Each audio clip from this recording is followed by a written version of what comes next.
Good day, everyone. I am Heidi J.S.R. de Guzman. And I'm Eliza K.R. Valdesco. In this video, we will get to know how teachers use ICT. In more comfortable and engaging in assessing students' learning.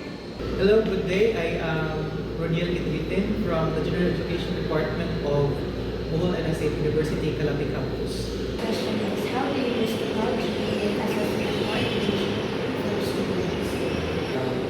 Start with the recognition of the vital role of the ICT in the teaching learning activities, as well as part of it is the assessment. To make assessment more engaging, yes, using this ICT is really relevant.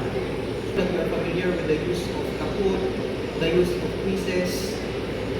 This helps students be more interested in different lines of softwares that students use in editing videos.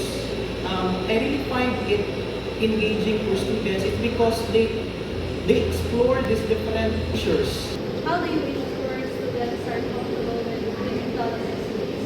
To ensure that students are comfortable with the use of assessment tools, it is important that as a teacher you are going to introduce assessment tool first.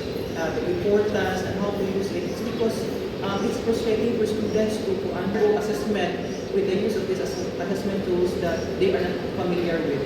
Okay, so to make them more comfortable, have them practice, not just go directly with the assessment. It's because it's important to feel good, or to feel that you already know how to use these tools before having an assessment.